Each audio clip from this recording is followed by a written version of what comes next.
Episode की starting बर्फ में चल रहे लड़के और लड़की से होती है। लड़की जा रही होती है लेकिन लड़का उसे रोकता है और 12 बजते ही वो हक करते हैं और एक दूसरे को किस करते हैं। तभी एक प्लेन की वाट लग जाती है। ये एक बुक की स्टोरी थी जो मोई कहारा नामक लड़की पढ़ रही थी। उसे ये पढ़ के काफी मजा आता है और वो भी अपनी जवानी ऐसे जीना चाहती थी, लेकिन अब वो अपनी जिंदगी खत्म करने जा रही थी। तभी उसे पीछे से एक बंदा बुलाता है जिसका नाम यूची नाकामुरा था। वो उसे बोलता है ये खतरनाक है, लेकिन वो बोलती है मुझे मेरे लाइफ में इस बुक जैसी लव स्टोरी चाहिए थी जो इस शरीर में पा नहीं सकती, इसलिए अब तुम फुट लो और मुझे मेरा काम करने दो। बीच में आ मत जाना और मुझे छूने की गलती से भी कोशिश मत करना, वरना तुम्हें ऐसी बीमारी होगी जिसका इलाज कहीं भी नहीं है। वो उसे चाकू दिखा के धमका रही थी और वो बस अब मर जाना चाहती थी। तभी यूची नाकामुरा चल के आता है उस चाकू को पार करते हुए। ये देख मोई कहारा घबरा के चिल्ला देती है। तभी वो उसका गाल पकड़ के बोलता है छूने से होने वाली बीमारी,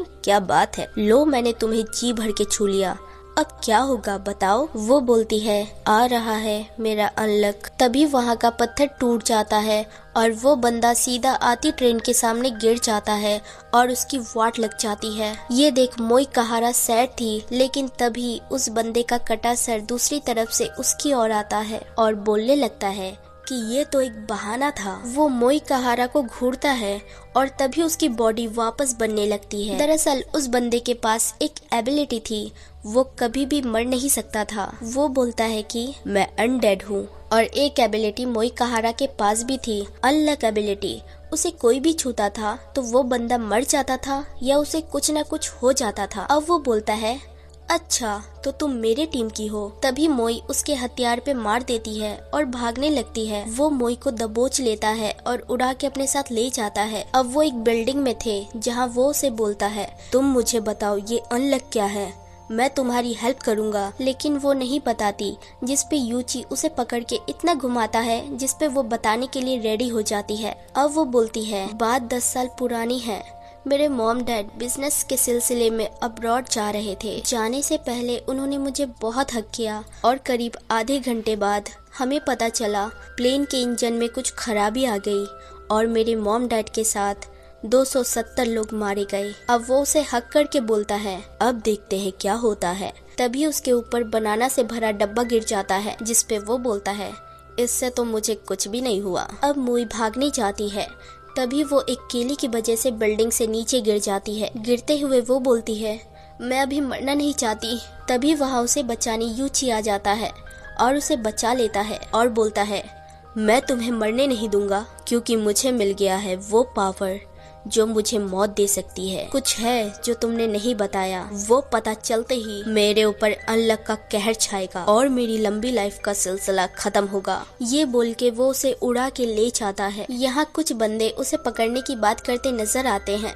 अब अनडेड का अड्डा दिखाया जाता है जहाँ वो बोलता है मुझे तुम्हारे पूरे बॉडी को टच करना होगा जिससे मेरे ऊपर अनलक का कहर छाए। ये सुन के वो भागने लगती है और रोती है। तभी उसका जैकेट खुल जाता है जहाँ उसके बड़े से बाल हमें देखने को मिलते हैं जो काफी सुंदर थे। वो रो देती है और बोलती है कोई भी इन्हें नहीं काट पाता, जो काटता है वो मारा जाता है। अब अनडेड फैसला करता है कि वो उसके लंबे बाल काटेगा, जिसपे वो घबराती है। पर अनडेड बोलता है मैं मरना चाहता हूँ, मेरी टेंशन मत लो। अब वो उसके लंबे बालों की कटिंग करता है। वो अपने बाल देख के काफी खुश होती है। अब अनडेड बोलता है मैंने तुम्हें 15 मिनट तक पकड़ा, अब देखते हैं क्या होगा। तभी अनडेड की गर्दन धड़ से अलग हो जाती है और ऐसा करने वाले वही बंदे थे जो उसे पकड़ने की बात कर रहे थे। वो अनडेड का सर एक कैप्सूल में डाल देते हैं। अब यहाँ हमें पता चलता है वो सब अनलक यानी मोई को जानते थे। वो मोई का शुक्रिया बोलते हैं, उसकी वजह से वो उसे पकड़ पाए। वो मोई के हाथों में कड़ी लगा देते हैं।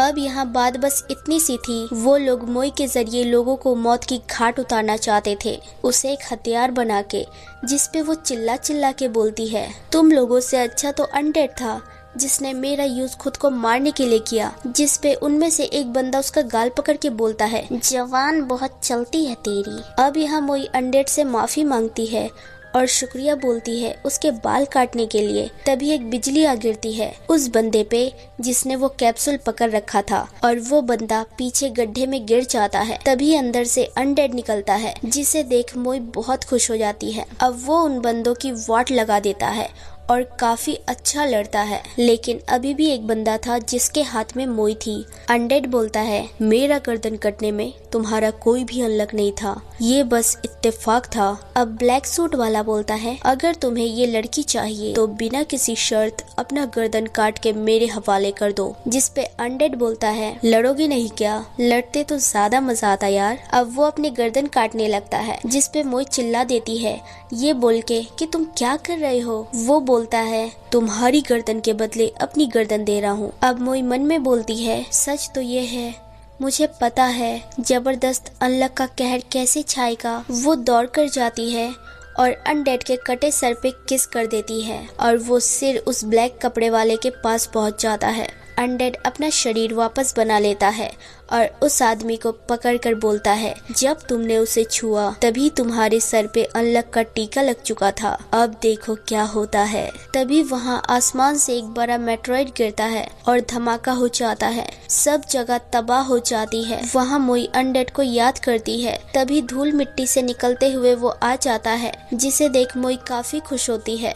अब अनडेड बोलता है तुम्हारे अनलक ने तो आज जान बचा ली। जिसपे दोनों हंसते हैं। अगले सीन में अनडेड उसका नाम फूको इजुमी रखता है जिसपे वो अनडेड का नाम एंडी रखती है क्योंकि वो अनडेड है इसलिए। अब वो बोलता है एक किस ने तो कमाल कर दिया, अगली बार कुछ और ट्राई करेंगे। जिसे सुन के वो भागने लगती है और उसके पीछे अनडेड दौड़ पड़ता है।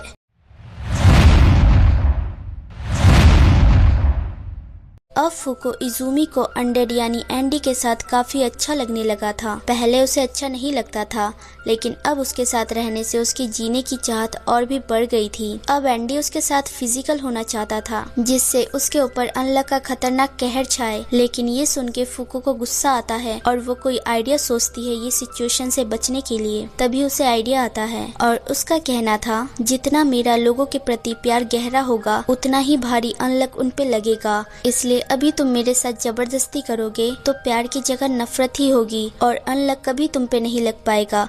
ये सुन के वो मान जाता है। अगले सीन में एंडी अपने अड्डे में उसे लेके जाता है और उसे आर्मर पहनाता है कल वाले लोगों से बचाने के लिए, क्योंकि कल वाले लोगों के सेकंड ग्रुप आज जरूर आएंगे और उनके पास उन जैसे नेगेटर्स हैं जो दुनिया के रूल्स नहीं मानते। वो ग्रुप बस हम जैसे लोगों पे काबू पाना चाहते हैं जो एंडी होने नहीं देगा, इसलिए वो फूको को तैयार कर रहा है हर हमलों से बचने के लिए। अब एंडी उसे बोलता है 50 साल पहले उन नेगेटर्स ने मुझे अच्छे से पेला और लैब में डाल के 10 साल तक मेरे ऊपर एक्सपेरिमेंट करते रहे, तो वो तुम्हारा क्या हल करेंगे। वो ये बोल के फूको को रुला देता है। अगले सीन में वो दोनों ट्रिप पे निकल जाते हैं जहाँ पूरे रास्ते फूको रो रही थी। अब एंडी बोलता है तुम्हें जब तक मुझसे प्यार नहीं हो जाता तब तक मुझे तुम्हें बचा कर रखना होगा। जिसपे वो बोलती है ये चीज भूल जाओ, ऐसा नहीं होगा। तभी आसमान फटने लगता है और रोबोटिक चीज एंडी पे हमला कर देती है और फूको दूर जाकर गिरती है। वो दौड़कर एंडी के पास जाती है लेकिन रास्ते में एक बंदा उसे रोक देता है जिसका नाम शैन था। फूको हिल तक नहीं पाती। अब उन दोनों नेगेटर्स में बात होती है कि हमें अनडेड को पकड़ना था और अनलक को मारना था, उसे मार दो, इसे लेके हम निकलते हैं। तभी एंडी उस रोबोट के हाथ से निकल के उन पे हमला करने जाता है लेकिन तभी वो फ्रीज होके गिर जाता है जिसपे फूको को लगता है शायद यही बंदा ऐसा कर रहा है। तभी एंडी को वो रोबोट मार के दूर फेंक देता है। अब यहाँ फूको बोलती है ये बंदा है जिसके वजह से तुम फ्रीज हो रहे हो, इससे पहले पी लो। पर एंडी बोलता है ये दोनों की पहुंच बहुत ऊपर की है, दोनों में अलग अलग काबिलियत है। इस रोबोट ने मुझे पैरालाइज किया, उस बंदे ने तुम्हारी टांगों को फ्रीज किया। अब यहाँ उस रोबोट और एंडी में तगड़ी फाइट होती है। यहाँ फूको को पता चलता है लास्ट फाइट के बाद उन्हें पकड़ने की एजेंसी 10 बन चुकी है। अब फूको ये पूछती है कि वो भी तो हमारे तरह नेगेटर है तो उन्हें क्यों नहीं पकड़ा जाता। वो बंदा बोलता है एक खुफिया जगह है जहाँ हमारे जैसे 10 बंदे हैं और उस जगह का नाम यूनियन है। इसे ज्वाइन करने के लिए प्रॉमिस करनी पड़ती है, मिशन को अंजाम देने की, शामिल होने के लिए कुछ टेस्ट देने पड़ते हैं। इसके बाद तुम्हारा पीछा छोड़ दिया जाता है। ये सुन के फूको काफी खुश होती है, लेकिन तभी वो रोबोट उसे फ्रीज करके बोलता है बट वहाँ और नेगेटर्स के लिए जगह नहीं है और ना ही हमें कोई चाहिए। इतना बोल के वो उसे मारने जाता है, लेकिन एंडी फूको को बचा लेता है और बोलता है चाहे कुछ भी हो जाए मैं तुम्हें कुछ भी नहीं होने दूंगा। ये सुन के वो शर्मा जाती है और उसे छू के दूर चली जाती है और बोलती है अनलक की एक बड़ी लहर तुम्हारी तरफ आ रही है, इसलिए नहीं कि मैं तुमसे प्यार करती हूँ, बस ऐसे ही आने वाली है। तभी वहाँ एक ट्रक धमाका करते हुए आता है, लेकिन वो रोबोट उस बंदे को उड़ा के ले जाता है। अब एंडी सोचता है ये नेगेटर नेगेट कैसे करते हैं। रोबोट का तो पता चला, लेकिन उस बंदे का पता नहीं चला क्योंकि वो कोई हैंड मूवमेंट नहीं कर रहा था। अब एंडी जहाँ बैठ के सोच रहा था वहाँ डायनामाइट लगा था। तभी वो फूट जाते हैं और एक बिल्डिंग की वाट लग जाती है। वहीं वो रोबोट होता है जिसके पीछे एंडी आ जाता है और अपने ही बॉडी पार्ट से उसे शूट करके मार देता है क्योंकि उसने अपनी उंगली फ्रीज होने से पहले ही काट ली थी। अब दूसरा बंदा आ जाता है जिसके नेगेट करने का तरीका एंडी बिल्कुल भी नहीं समझ पाता, इसलिए वो उसके हाथों से मरने का फैसला करता है, लेकिन वो मारता नहीं है, एंडी के साथ फाइट करता है। लेकिन वो नेगेट कैसे कर रहा था ये चीज अभी भी एंडी को समझ नहीं आती। तभी फूको उसकी ओर तलवार फेंकती है और वो तलवार से एंडी उस पे वार करने जाता है, लेकिन एंडी को वो फ्रीज कर देता है। यहाँ फूको भी उसे टच करने जाती है, लेकिन वो बच जाता है। अब एंडी उसे बहुत सुनाता है कि उसे आगे आने की क्या जरूरत थी, उसकी वजह से अब हम दोनों उसके सामने हैं। अब वो बंदा पूछता है किसे नेगेटर टीम ज्वाइन करनी है बोलो, क्योंकि अब उसमें एक लोगों की जगह बची थी। इसलिए एंडी फूको को ले जाने की बात बोलता है और खुद को लैब में छोड़ देने की बात करता है, जिस पे फूको गुस्सा होती है और ये चीज बिल्कुल भी मानने को रेडी नहीं होती। अब वो इमोशनल में बह गई थी, इसलिए वो एंडी के साथ फिजिकल होने की बात करती है। उसे उसका खतरनाक अनलक देने को रेडी हो जाती है। इतना इमोशनल सीन में वो बंदा दांत फाड़ने लगता है और बोलता है तुम दोनों को अलग करना गलती होगी, तुम दोनों ज्वाइन हो सकते हो, लेकिन पहले तुम दोनों को हमारे एक मेंबर को खत्म करना होगा। वो उन्हें कहाँ मिलेगा ये बता देता है और उनके टीममेट से बच के रहना ये बोल के वो चला जाता है। अब एंडी फूको को उसका कपड़ा देते हुए बोलता है मैं वैसा इंसान नहीं हूँ। अब वो लोग रशिया जाने की बात करते हैं क्योंकि वहाँ उसके कुछ पुराने दोस्त हैं। उन्हें टीम में शामिल करने के बाद वो लेक के पास उस बंदे के मेंबर को पेलेंगे और टीम में शामिल हो जाएंगे।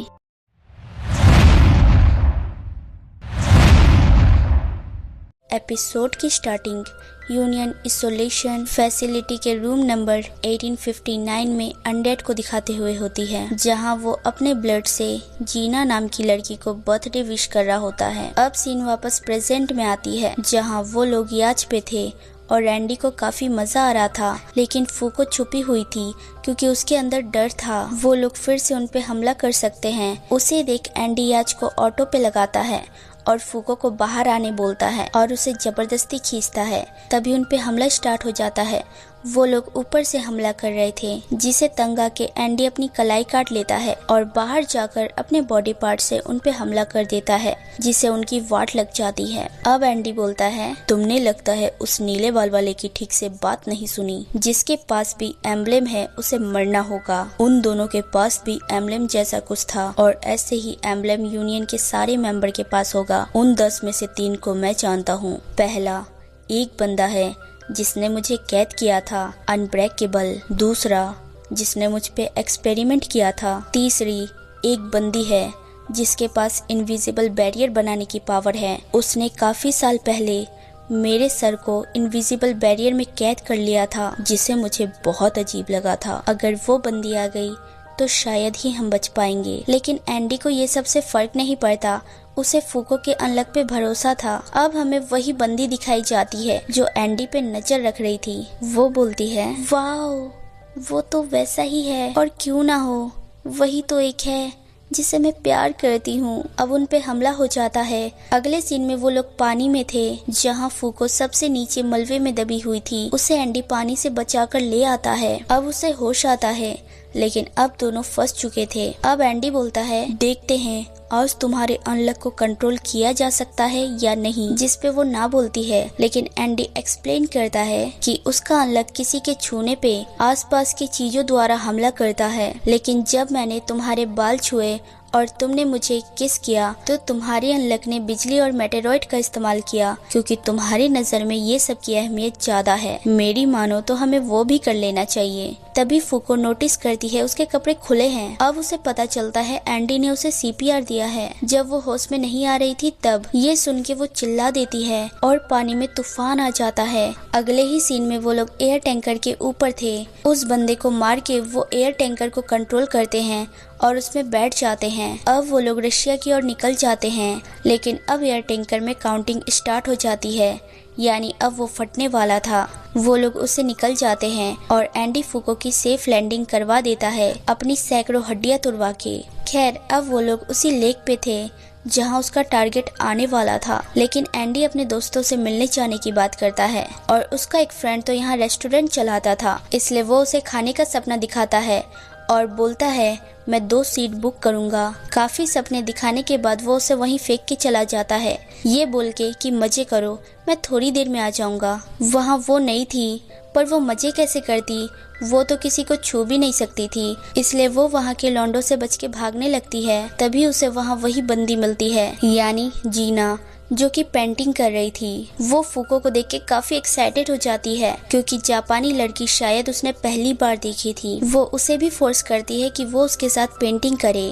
और वो दोनों काफी बातें करती हैं। यानी जीना उसे पूछती है तुम्हें क्या पसंद है, वो थोड़ी देर में सोच के बताएगी, ये बोलती है। अब देखते ही देखते रात हो जाती है। फूको अपना आर्ट जीना को दिखाती है, जिसे देख वो काफी खुश होती है। अब फूको वो सवाल का जवाब देने के लिए रेडी थी, जिसे सुनने के लिए जीना बेताब हो जाती है। अब वो सब कुछ बता देती है। 4 दिन पहले उसे कैसे एंडी मिला, उसने उसके साथ क्या क्या किया और कैसे वो रशिया आ गए, उसने उसे कितना बदल दिया। ये सुन के जीना सदमे में चली जाती है और अपना रूप दिखाना स्टार्ट करती है। वो पानी में खड़ी होके बोलती है, लगता है मैं बुढ़ी हो गई हूँ। तभी वो पानी ऊपर उठ जाता है। अचानक वहाँ एंडी आ जाता है और जीना पे हमला करता है, लेकिन जीना अपने पावर यूज करती है, जिसे एंडी नीचे गिरते हुए बोलता है, आजकल ज्यादा ही मेकअप यूज कर रही हो जीना, पहले अच्छी लगती थी। अब वो बंदी अपने पावर का यूज करके नीचे आती है और उसकी बातों से पता चलता है यही वो बंदी है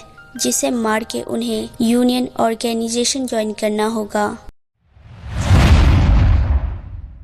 सो hey everyone, thanks for watching. अगर मेरी वीडियोस जरा सी भी अच्छी लगे तो लाइक शेयर सब्सक्राइब कर देना और बेल आइकन जरूर दबा देना ताकि आप तक नोटिफिकेशन आती रहे। Take care, bye.